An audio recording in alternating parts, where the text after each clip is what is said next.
사랑하는 교회 갱신위원회 성도 여러분, 그간 어떻게들 지내셨습니까? 6월 말부터 시작된 장마가 8월 중순까지 이어지면서 많은 사상자와 또 이재민들을 냈습니다. 한숨 돌리나 했더니 8월 중순부터 코로나 재확산과 또 몰려오는 태풍 때문에 우리들 모두는 너무 힘들고 어려운 시간을 보내고 있습니다. 이처럼 우리가 살아가고 있는 시대는 내적으로 끊임없이 많은 도전들이 파도처럼 밀려오고 있는 시대입니다. 이렇게 예부적으로 많은 도전과 어려움을 겪으면서도 여러분들은 지난 10년에 가까운 세월 동안 사랑의 교회 정체성을 지키기 위해서 선한 싸움과 교회 갱신 운동에 최선을 다해 오셨습니다. 그동안 예수님을 따르는 신실한 한 사람의 그리스도인으로서 여기까지 달려오신 여러분 한 분 한 분에게 하나님의 크신 사랑과 또 위로가 함께 하시기를 간절히 축원합니다. 그동안 여러분들은 사랑의 교회 갱신위원회라는 이름 아래 모여 8년에 걸친 기도의 행진을 해왔습니다. 여러분들이 이 힘든 과정을 거쳐온 것은 교회의 무질서에 대한 저항이 하나님에 대한 복종이라고 믿었기 때문이라고 저는 해석하고 싶습니다. 지난한 믿음의 길을 걷다 보니 벌써 은보 옥하는 목사님의 서거 10주기를 맞이하게 되었습니다. 10년이면 강산도 변한다는 말이 있는데 10년이라는 세월 속에 우리들에게는 많은 변화들이 있었습니다. 세계적으로 국가적으로 또 여러분의 말씀의 공동체도 여러분들의 가정에도 많은 일들이 있었습니다. 그 가운데서도 흔들리지 않고 오직 위를 바라보며 걸어온 여러분들의 10년의 행진은 무엇과도 비교할 수 없는 특별한 의미와 또 소중한 가치를 가지고 있다고 저는 확신합니다. 그럼에도 10년이라는 세월 동안 사랑의 교회 갱신을 위해 여러분들이 흘린 땀과 눈물을 생각하면 안타까운 심정을 금할 수가 없습니다. 부디 여러분들의 땀과 눈물의 기도가 결실을 얻어서 사랑의 교회 갱신이 이루어지고 여러분들의 갱신의 정신이 한국교회를 새롭게 하는 역사로 이어지기를 간절히 바랍니다. 사랑하는 성도 여러분, 저는 오늘 옥하는 목사님을 기억하고 추모하는 의미에서 복음이 처음 시작되었던 갈릴리로 가서 예수께서 첫 번째 제자들을 부르시고 또한 우리를 부르신 하나님의 우리를 향한 뜻을 여러분과 함께 나누고자 합니다. 말씀을 나누기 전에 먼저 떠오르는 저의 기억을 소개합니다. 저는 지난해 12월 10일부터 열흘 동안 예루살렘 성지를 방문했습니다. 이번 성지 방문이 세 번째 방문이지만 이번이 마지막일 수 있다는 생각 때문에 더욱더 진지하게 성지 방문을 했던 시간이었습니다. 개인의 취향이기도 하겠습니다만은 저는 예루살렘 성지를 순례할 때마다 예루살렘도 좋지만은 갈릴리 지역을 방문하는 것을 더욱더 좋아합니다. 예수님께서 예루살렘에 입성하기 전 주요 활동을 하셨던 갈릴리는 성경에서 갈릴리 호수, 또 긴네렛 호수, 티베리아 바다 등으로 불리워지고 있습니다. 유대 역사가 요세푸스에 따르면은 예수님 당시에 갈릴리에는 204개의 마을들이 있었다고 합니다. 갈릴리 지역의 총 면적은 165km이고 동서의 폭이 13km이며 또 남북의 길이가 21km이며 물의 수심의 깊이는 50m입니다. 이 지역을 중심으로 예수님께서는 이제 복음의 활동을 시작하셨는데요. 예수님께서 주로 활동을 하셨던 지역은 벳사이다, 가버나움 그리고 고라신이었습니다. 신약학자요 또 고고학자인 바르질 픽스너라고 하는 이 신부님께서는 제5복음사가 탄생했던 이 갈릴리 지역을 사복음사가 탄생했던 갈릴리 지역을 제5복음사라고 그렇게 부릅니다. 그리고 그런 예수님께서 주로 활동하셨던 가버나움, 벳사이다, 그다음에 고라신 지방을 복음의 삼각형이라고 그렇게 부르고 있습니다. 1968년 예루살렘을 처음 방문했을 당시 신부이며 교수인 바르질 픽스너 교수님을 만나 오랫동안 대화를 통해서 많은 가르침을 받을 수가 있었습니다. 그는 성서 장수학이라는 특별한 성서 연구 방법을 창안한 분입니다. 그에 따르면은 우리가 성경 복음 사건이 일어났던 현장에서 성경을 읽게 될 때 우리는 성경이 말하고자 하는 본래적인 의미를 확실하게 이해할 수 있다고 그렇게 말했습니다. 그는 몇 년 전 세계 여러 대학교의 고고학과 교수들과 함께 벳사이다 지역을 발굴하는 과정 속에서 안타깝게 세상을 떠났습니다. 그는 예루살렘 에큐메니칼 대학원에서 가르치면서 특별히 많은 그 벳사이다 지역의 발굴 작업에 종사하는 과정 속에서 세상을 떠나게 된 것입니다. 돌들로 둘러싸인 벳사이다 마을에 들어서니까 벳사이다 마을 한가운데 바르질 픽스너 교수님을 기념하는 큰 나무가 서 있고 그의 이름을 또 기념하는 명패가 이름이 새겨져 있는 것을 보면서 발길을 멈추고 그와 나누었던 그 우정을 생각하면서 인생의 무상함을 또 절감하는 시간이기도 했습니다. 가버나움에서 자동차로 30분 이상 달려가야 하는 거리에 있는 벳사이다 마을이 그곳에 있는데요. 이번 방문을 통해서 알게 된 사실은 벳사이다 마을은 갈릴리 전체의 구도에서 가장 벽촌 중에 벽촌이라고 하는 사실입니다. 그런데 베드로를 비롯하여 예수님의 가장 가까운 제자들이었던 안드레와 야고보 그리고 요한이 벳사이다 출신이라는 사실이 제게는 새롭게 다가왔습니다. 벳사이다 마을에 들어서면서 우리 일행은 마가복음 오늘 본문 말씀을 펴고 오늘 본문 말씀을 함께 읽었습니다. 얼마나 감동스럽고 은혜스러운 순간이었는지요. 우리 다시 한번 여러분과 함께 이 말씀의 뜻을 생각하면서 함께 마가복음 1장 16절에서 20절 본문 말씀을 읽도록 하겠습니다. 갈릴리 해변으로 지나가시다가 시몬과 그 형제 안드레가 바다에 그물을 던지는 것을 보시니 그들은 어부라. 예수께서 이르시되 나를 따라오너라. 내가 너희로 사람을 낚는 어부가 되게 하시라 하시니 곧 그물을 버려두고 따르니라. 조금 더 가시다가 세베대의 아들 야고보와 그 형제 요한을 보시니 그들도 배에 있어 그물을 깁는데 곧 부르시니 그 아버지 세베대를 품꾼들과 함께 배에 버려두고 예수를 따라가니라. 아멘. 벳사이다 마을은 현재 아무도 살고 있지 않는 곳으로서 옛 모습을 복원 중에 있었습니다. 몇 개의 겹쳐진 계곡들 저 너머에는 예수님께서 굶주린 그 5천 명의 무리들을 먹이셨던 황량한 벳사이다 별판이 펼쳐져 있었습니다.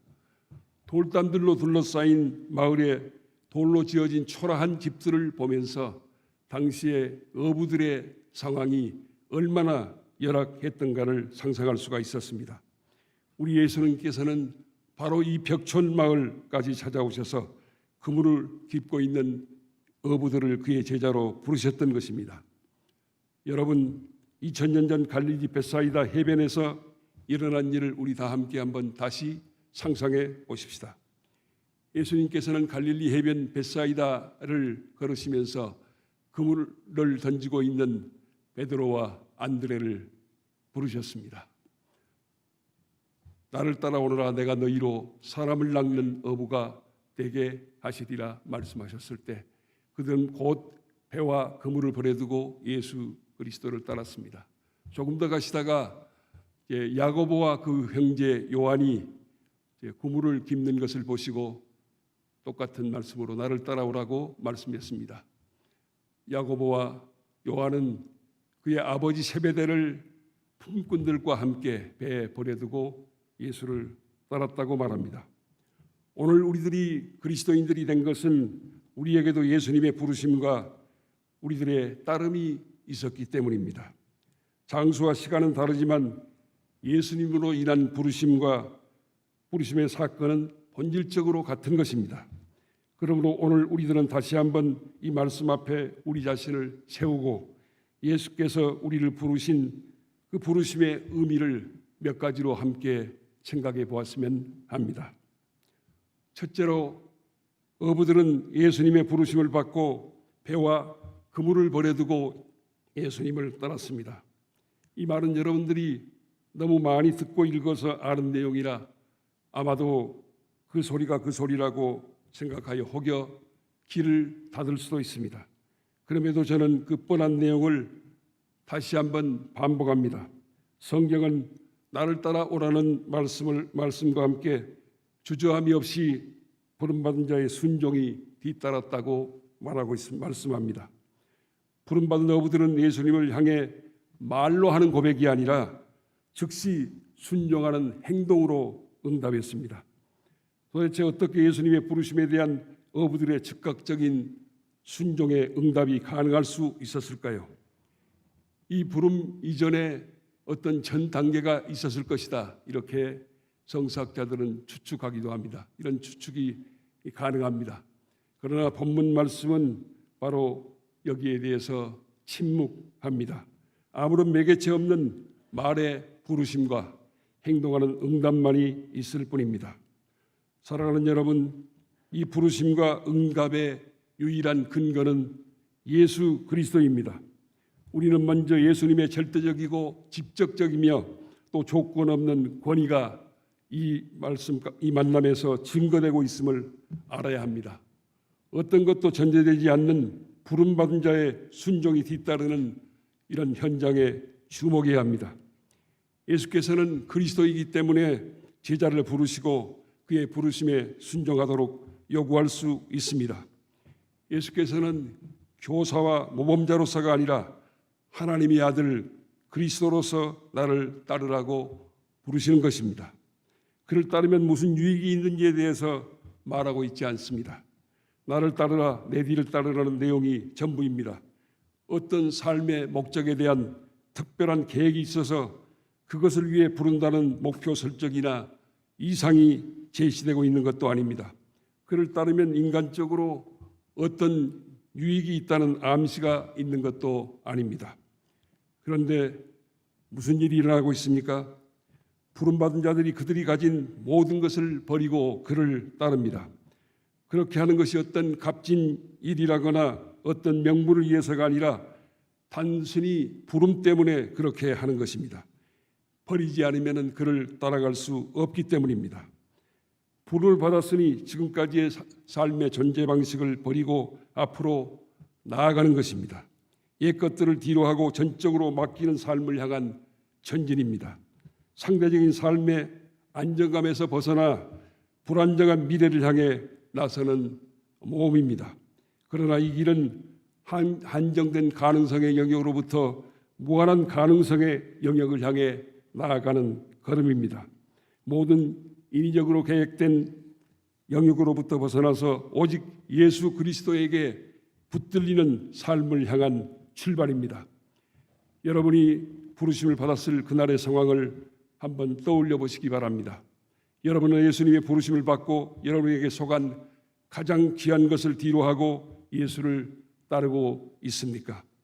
오로지 예수님 한 분만이 여러분의 삶의 의미와 목적이 되어 부르심의 삶을 살아가고 있습니까? 여러분이 지금 예수님의 부르심을 받고 따라가고 있는 여러분의 삶의 도정은 어디쯤입니까? 상황이 어렵고 힘들수록 예수 그리스도의 부름을 받고 즉시 응답했던 2000년 전의 제자들처럼 단호함으로 새 출발을 해야 합니다. 부르심을 접받은 날 그 버림을 바탕으로 해서 매일 버리고 또 비우는 삶이 우리들의 일상이 되어야 하는 것입니다. 우리는 때로 어떤 상실을 경험하게 되면 버림이 두려워지기 쉽습니다. 젊음, 건강, 재산, 또 지위, 명예, 권력 등 나에게 가치와 의미가 있다고 생각하는 것들을 잃게 되면 더욱 버리는 일들이 힘들어집니다. 건강을 잃게 되면 건강에 집착하고 과도한 건강 염려증에 사로잡힙니다. 재정적인 손실을 입으면 더 물질을 붙들게 되고 쫓아갑니다. 명예나 권력도 마찬가지입니다. 이것이 보통 사람들의 모습이지 않습니까? 때문에 우리는 날마다 버리고 또 버리면서 예수님을 따르지 않으면 예수님을 바르게 따를 수가 없습니다. 첫 부르심의 날 나에게 속했던 배와 그물을 버리고 평생을 따르겠다는 결심을 한 것으로 다 버린 것이 아닙니다. 여러분의 주위를 둘러보십시오. 혹시 버린 것보다 쌓은 것이 많지는 않습니까? 우리들이 과거에 속한 사람들이 되지 않으려고 하면은 예수를 따르는 삶을 살기 위해서는 말씀과 기도 가운데 예수 그리스도와 동행하는 법을 배워야 합니다. 이제부터는 여러분의 삶의 자리가 날마다 축적하고 쌓아가는 것이 아니라 날마다 버릴 것을 버리면서 결연히 부르심에 응답하는 삶을 살아가는 여러분이 되시기를 간절히 부탁드립니다. 둘째로 예수를 따른다는 것은 무엇보다도 예수 그리스도의 인격과 결합되는 것을 의미합니다. 사랑하는 여러분, 나를 따라오라는 부르심은 예수님의 인격과 결합되는 것이요, 부르시는 분의 은혜를 통하여 세상의 모든 율법적인 것들로부터 단절을 의미합니다. 갈릴리 어부들은 부르심을 받고 그리스도를 따름으로 고기 잡는 어부라는 운명에서 벗어나 사람을 낚는 어부라는 무한한 미래의 가능성을 향해 나아갈 수 있었습니다. 갈릴리 어부들은 그리스도의 인격과 결합됨으로써 단순히 생계를 위해 고기를 잡는 어부에서부터 벗어나서 복음을 전하는 사람을 낚는 어부로서의 삶으로 180도 그의 삶들을 전환할 수 있었습니다.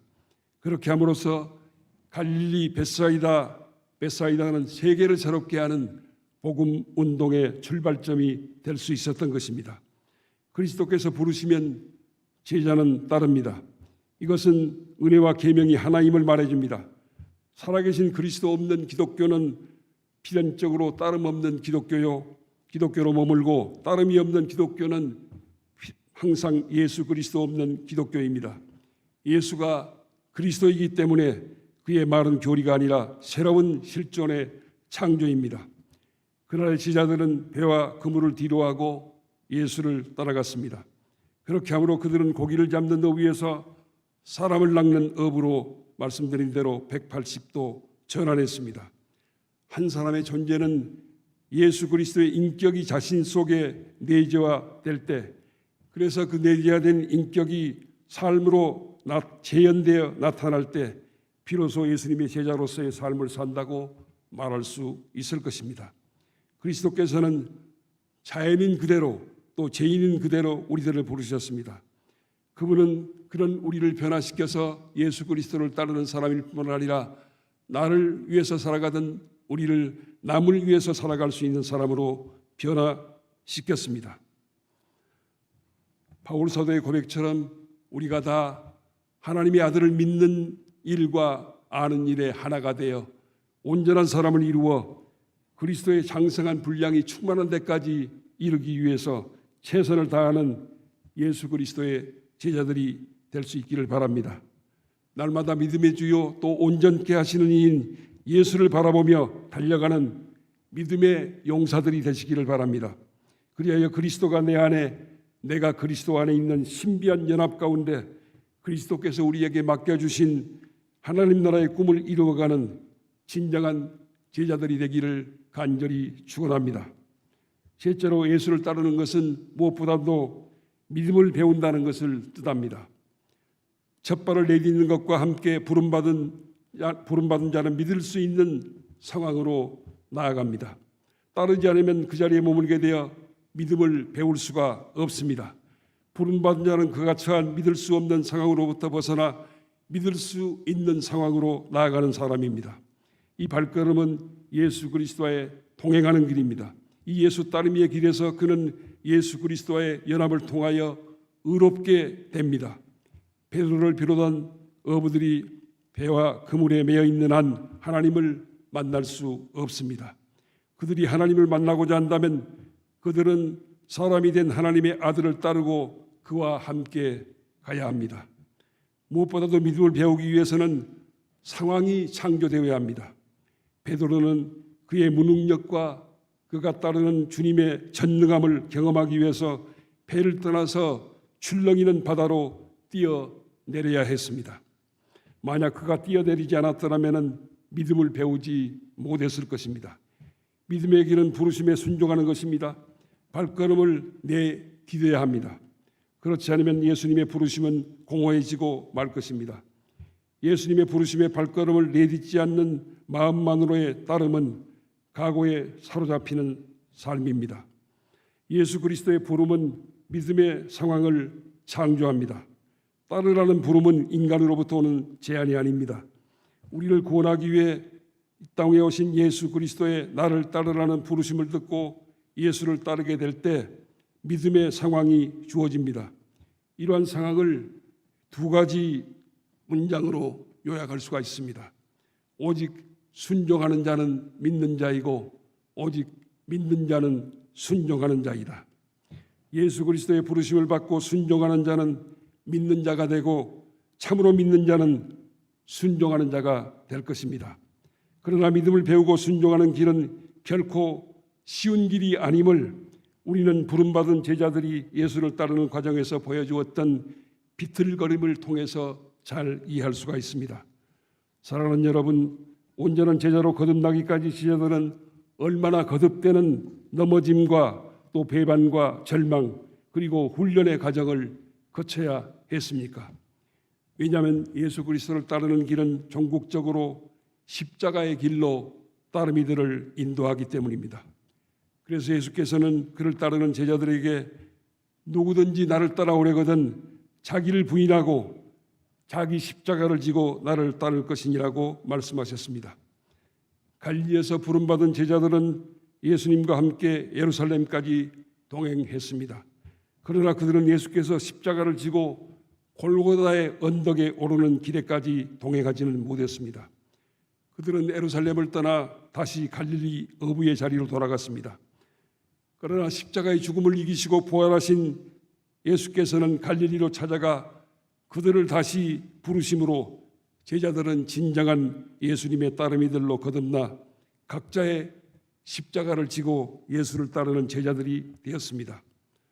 사랑하는 여러분, 수많은 시행착오와 실수 그리고 믿음 없음으로 말미암는 부끄러운 모습들을 거쳐서 이루어진 결과물이 예수님의 제자들이었습니다.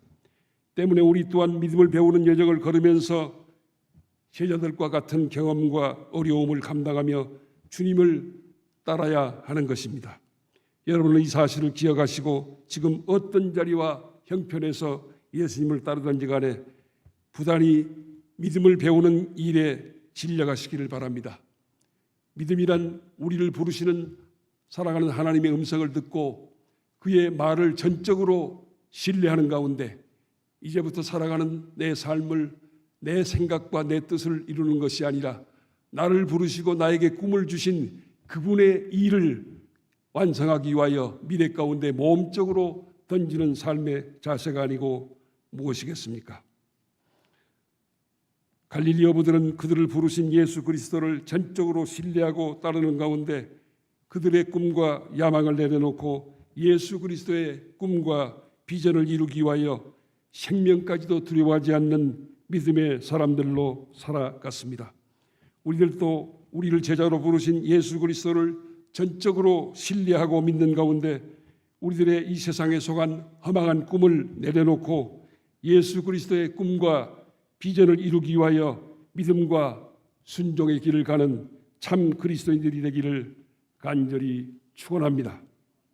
사랑하는 성도 여러분, 2000년 전 갈릴리 벳사이다를 찾으셨던 예수께서는 경남 거제에 살고 있는 오카름 소년을 부르시고 그의 제자로 삼으셨습니다.